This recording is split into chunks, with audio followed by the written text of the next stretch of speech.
breeze, man. I ain't never do this shit for just myself, B. Always did this shit for the fam, B. Always did this shit for my niggas. You know what I'm saying? And a couple of my bitches.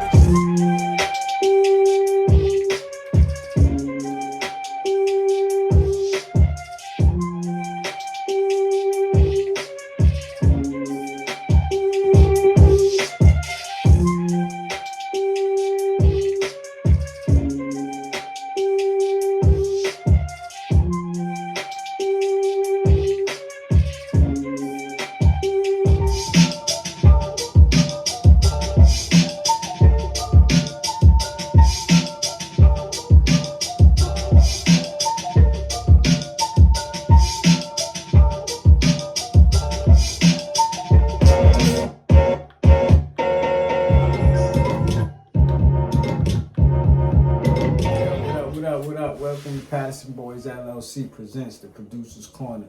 I'm your host, Holla Black, producer, creator, hustler. Here where I break down real game, music, life, business, and everything in between. Raw talk, real stories, no sugarcoating. Turn your volumes up, lock in. You're now inside the Producer's Corner.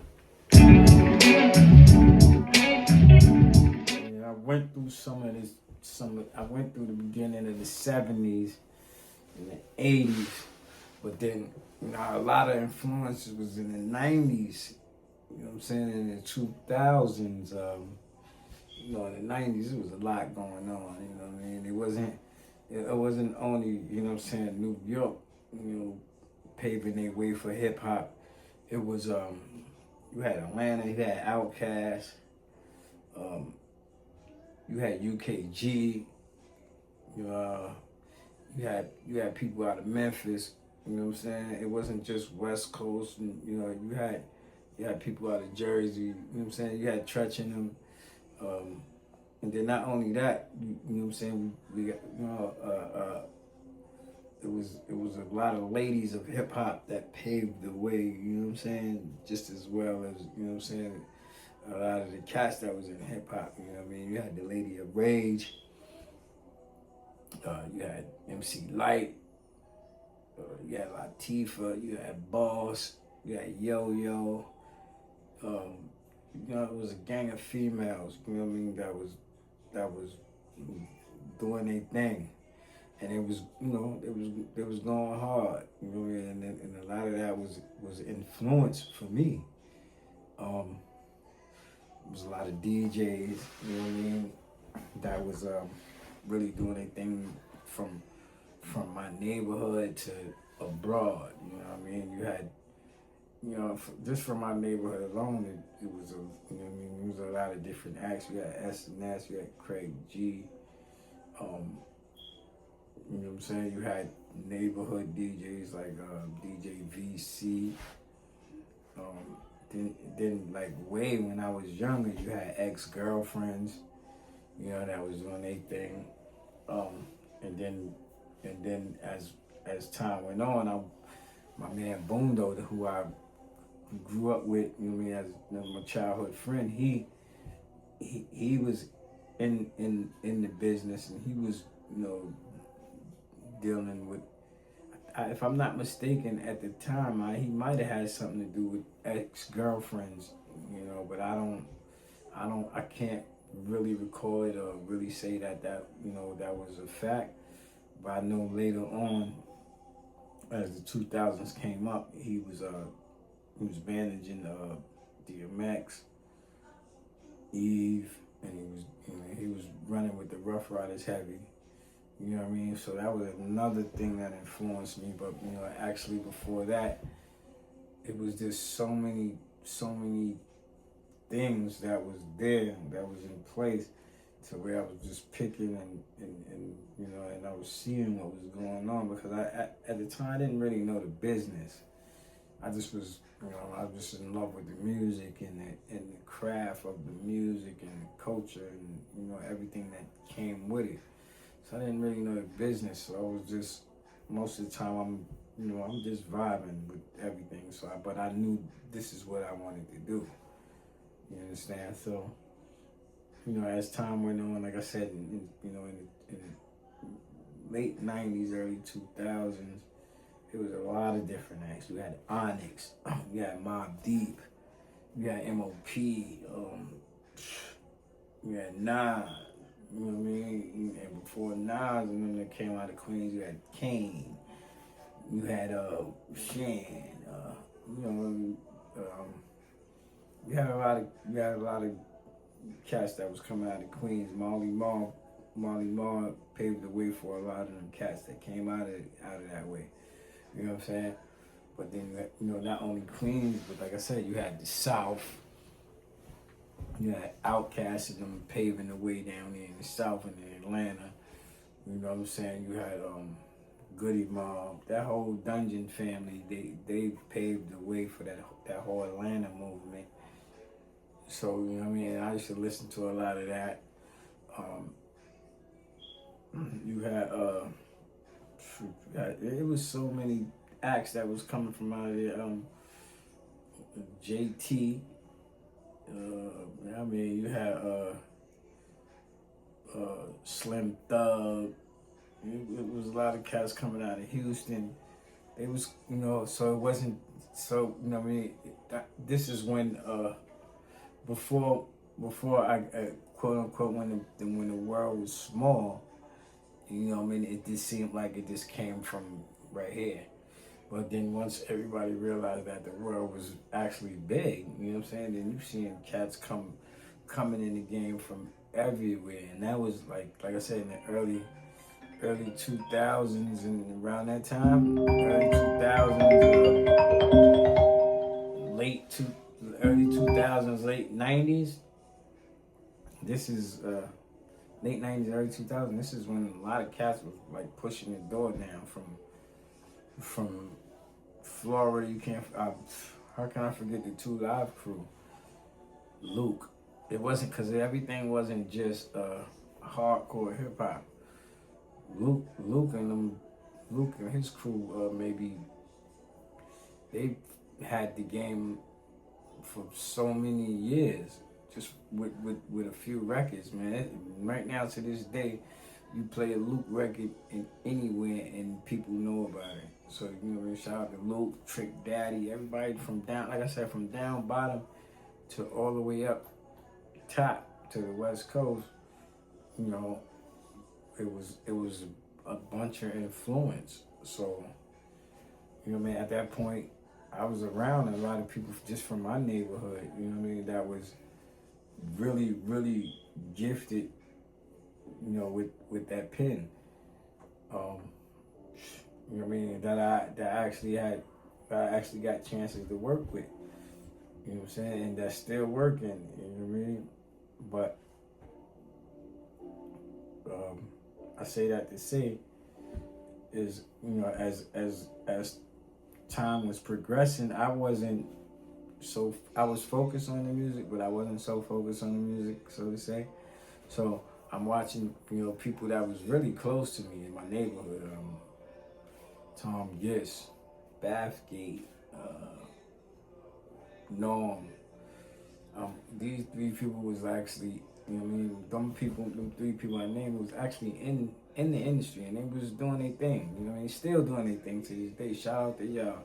Shout out to Norm, shout out to Bathgate, shout out to Giss was good, A. Clay,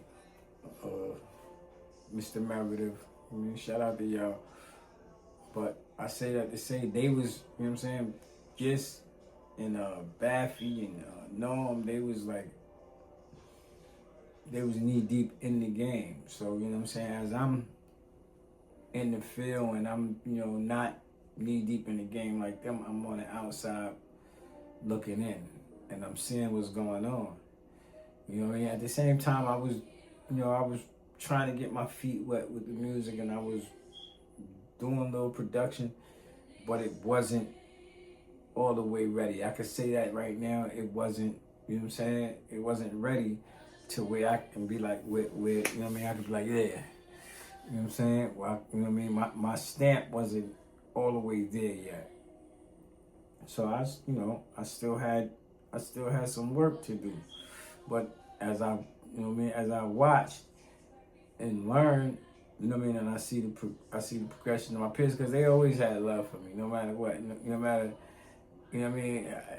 I might have felt like it was, you know what I mean, I was top notch, but you know what I'm saying, out of the love and out of the Manhattanville love we had for each other growing up, and you know, and where we came from, it was like, all right, no matter what, you know what I mean, good or bad, it's my boy Black. I'm mess with one of his joints.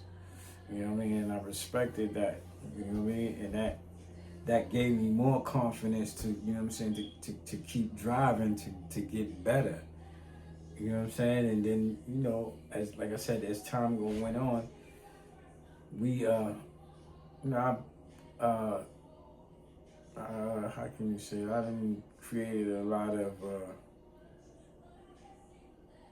friends and peers networking in this business. You know, I done networked with a lot of people in California. Shout out to 𝗩𝗓𝗓𝗡. He's on records with 𝗓𝗓𝗓𝗓. You know what I mean? Him did a record too. Shout out to 𝗡𝗓𝗓𝗓𝗓. He's from that group called the 𝗩𝗓𝗓𝗓𝗓 from out of the Bay Area. Me and him did a few records together. It was this growth in me learning the business. You know what I'm saying? Me learning the business, not just, you know, knowing how to put sounds together. You know what I mean? Because that came naturally to me. Putting sounds together and all that came naturally to me. But not knowing the business, I had to study, do my research. You know what I mean? And really learn the business, because that, like I said, it came from the passion and the love. So like from 70s all the way up to the 2000s, I didn't really know the business. I just had love for it, and I knew that's what I wanted to do. So I dabbed in DJing, and you know, like I said, I've been around a lot of DJs. Like I had DJs that was right in my neighborhood. So you know what I mean, that I grew up with and went to school with, and that was close. They like family. And I got family that was in the business.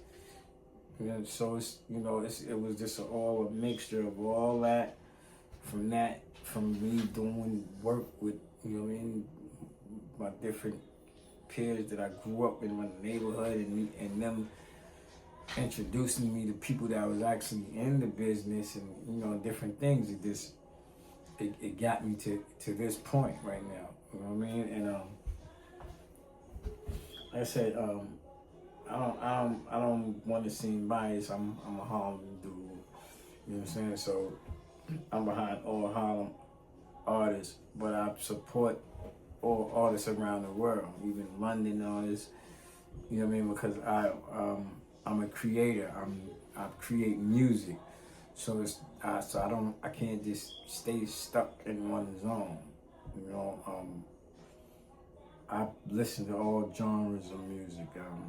Even as a kid, coming up as a kid, and before I even got into music, I had to listen to my aunts and uncles, you know, play Marvin Gaye, Michael Jackson, this, that, Isley Brothers, you know, so I can't, that's, you know, what I came up off of. So when I actually was able to start creating music, that was my vibe. I needed that, because I seen that vibe was the vibe that I seen, that always kept smile on when I see my family, my aunts, uncles, and my mom and them playing that kind of music. They smile and they having a good time.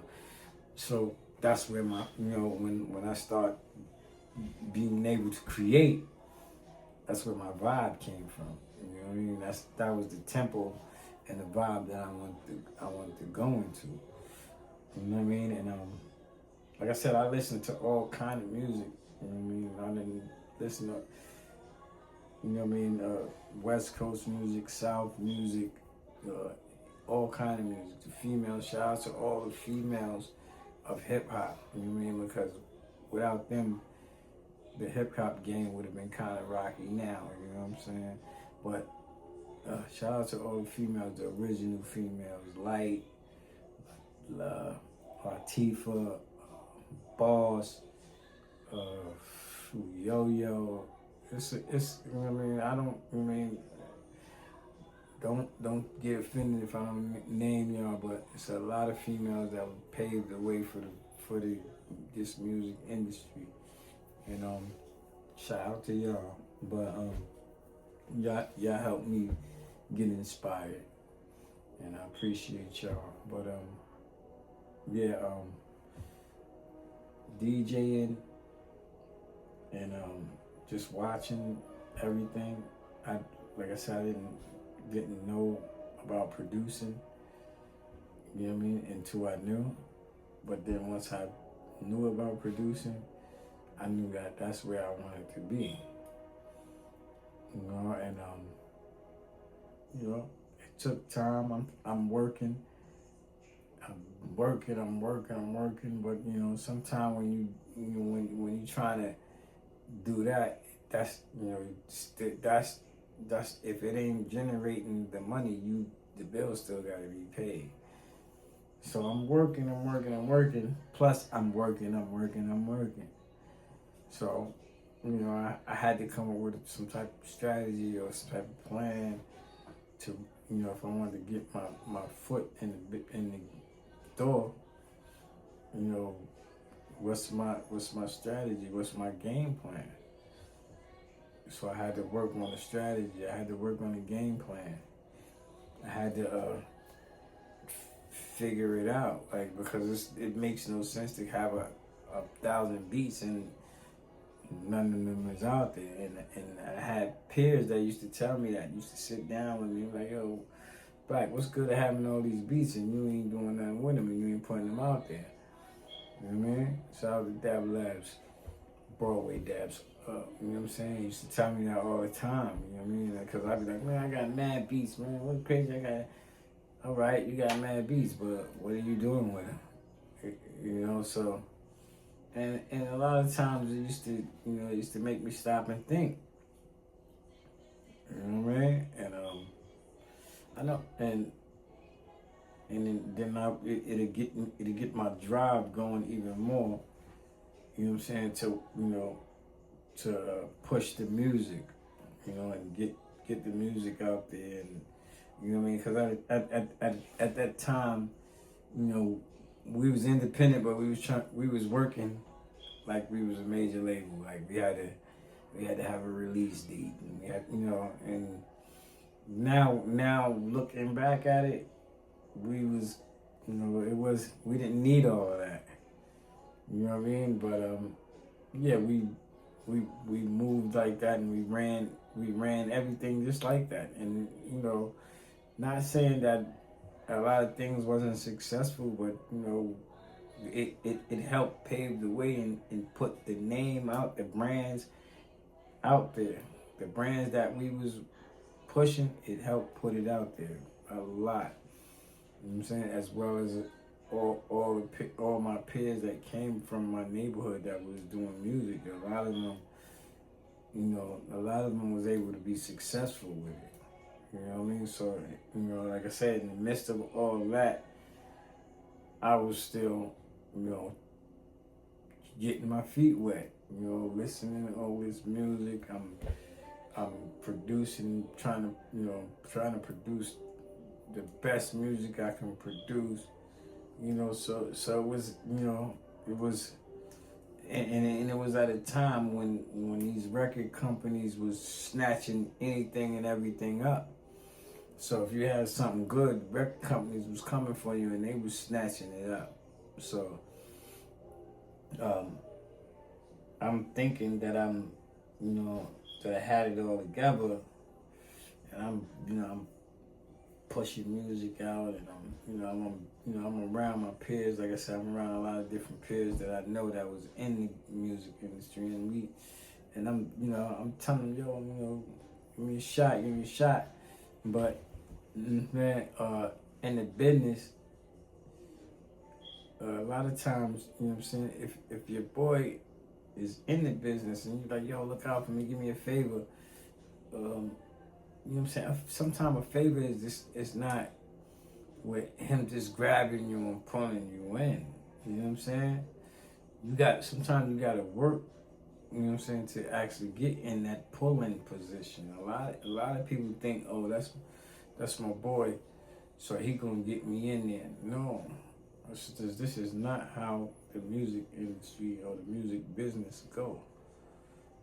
You understand what I'm saying? I was just giving you a backdrop on my situation and what inspired me and what drove me to get more focused with music and with, like I said, with everything from the 80s all the way to the 2000s. It was all, I could say not from the 2000s because I started my production journey maybe in the late 90s, mid 90s. So from the mid 90s all the way up, I was just, me, experimenting with sounds, me researching, being around, hands-on. It was, it was different things that inspired me, and that was what kept me going and what keeps me going now. Like I said, this is just about staying focused, and having a drive and knowing where you want to go with this music. Like I said, I've been at this thing for a long time. I enjoy it. I'm going to continue to do it. It's just being focused and knowing what you want. And that's kind of my backstory of what driven me to be at this point right now, talking about music and why I got the passion and love for music. So yeah, thank y'all for being here with me tonight. And stay locked in. The Patterson Boys LLC presents the Producer's Corner. Till next episode. 1.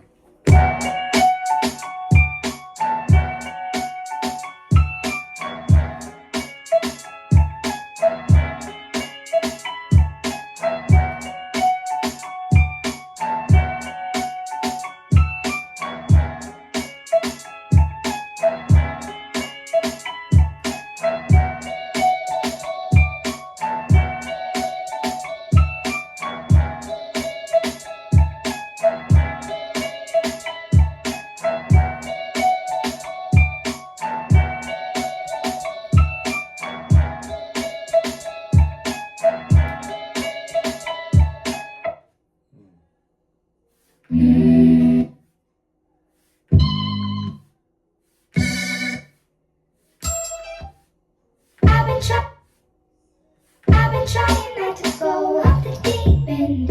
I don't think you ought to give me a reason. I've been trying not to go off the deep end. I don't think you ought to give me a reason.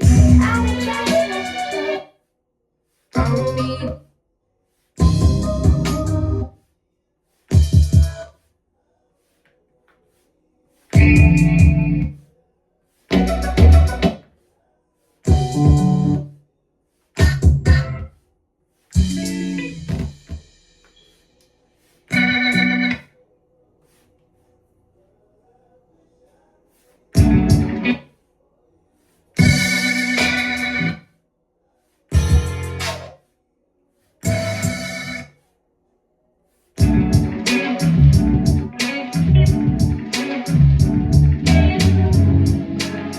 Session inside the Producer's Corner. If you ride with today's episode, hit follow, share it with somebody hustling, and stay locked in with Patterson Boys LLC. Until next time, keep grinding, keep creating, keep leveling up.